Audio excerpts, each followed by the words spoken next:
Today's Toy Spot, we'll be having a look at the Hasbro Avengers Concept Series Sword Spike Thor.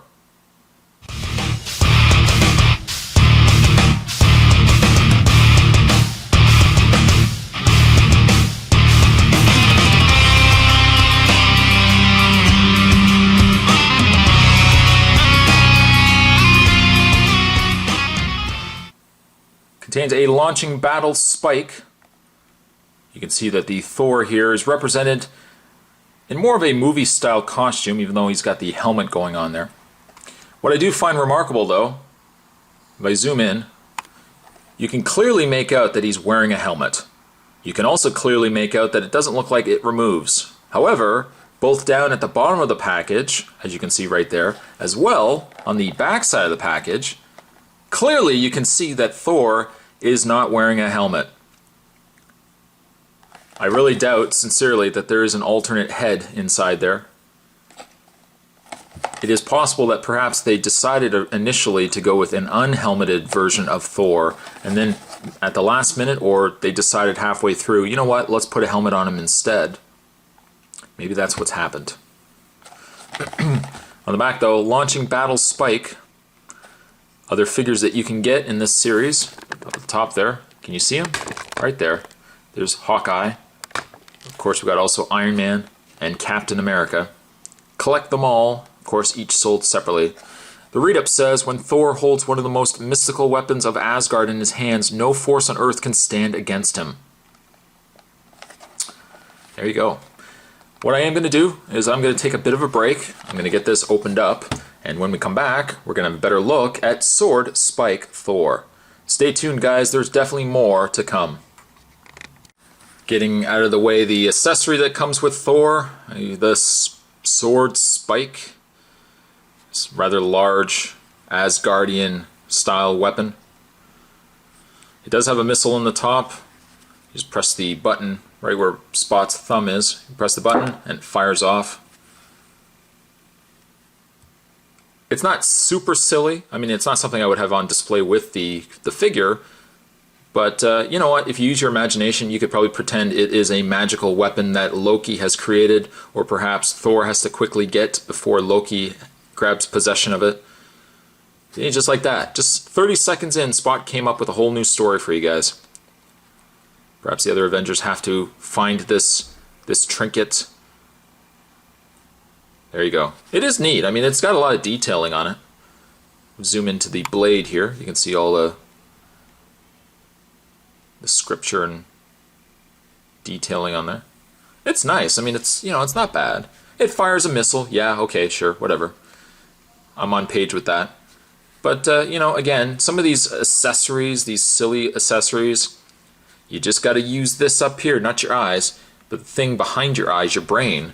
You can come up with some really neat little stories. Other accessories that come with Thor, he of course comes with his Thor hammer. Of course, he'd come with his hammer.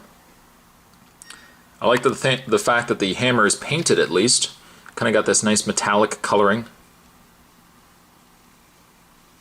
Of course, the handle as well as the cord at the bottom are both brown. You can take Thor's hand, and he holds his hammer quite easily as Spot. There we go. I was going to say Spot is fumbling to get it in his hand.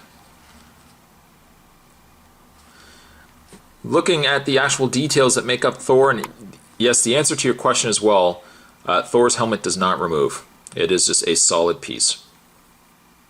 I would have really preferred, personally, the fact that they could have had a non-helmeted version. But really, if you look hard enough, you could probably still find Thor toys sitting at your local toy stores. So, it's not like this is the only Thor figure you have to choose from. The other hand, he's got more of an open hand. I guess you could have him holding, not really well. Okay, that's a bad idea. Maybe you could have him, I don't know, reaching for a sandwich or something. Thor prefers bologna on his sandwiches and Miracle Whip. I gotta say the detailing is really nice on the Thor suit here. You got yourself some nice black. There's blue, but it's not a really strong blue. But I think the paint is really solid on these figures. He's got his chainmail arm sleeves going on there. Some nice skirt detailing. I think the work on his boots is really nice too. I mean, it's done. It's a very well done figure. He's also got this really long, bright red cape. It's this nice, rich, bright red color. Very nice. Very, very nice. You know, really what you could also do too, as it just occurs to me, you could really take the other Thor, the other concept, or was it the comic series Thor, and really just swap out the head, because it looks like it's just on a ball joint. Yeah, it is on a ball joint, so that shouldn't be a problem if you really wanted to do that as well. But the helmet isn't bad. I think the detailing on the helmet is quite solid. Paint's pretty good. The face seems like it's a little washed, and it's just probably usually because of the fact that, like, you know, you got Thor's face and then you got Thor's beard, which is also that light color as well. It kind of just all blends in with one another. But still, it's pretty good. It is pretty good. In the way of his articulation, as mentioned, he has a ball-jointed head. Now, it doesn't move up and down too much, just left and right more so. He's got a pin and socket shoulder. You can rotate the arms all the way around. You would actually be surprised. Would you be surprised to hear that he has no swivel in the forearms? He just has a standard swiveled elbow. There's also no swivel in the wrists. So that's a bit surprising, especially with Marvel Universe figures. I mean, you would think that by now. There's also no swivel in the waist. I didn't mean to grab his crotch there for a second. And he's got that really awkward articulation in the legs, which I'm not really a fan of. There is a hinge on the legs that allow the legs move out, but you can't move the legs forward until you take that ball joint, or that hinge joint, and rotate it. So now you see that hinge is at the front, and then we just rotate the leg again, and now you can bring the leg forward and back, but you can't move it sideways. So it would have been nice if they had done a little bit different on the articulation, that it wasn't such a pain in the you-know-what. He does have a bend in the knee. No swivel in the foot. No swivel really in the feet either. It's really surprising. It is really surprising. It really seems to me like they moved a step down, even though you get a really nice figure out of it. No, I mean, no kidding. It is a decent looking figure. I'm really surprised with the lack of articulation.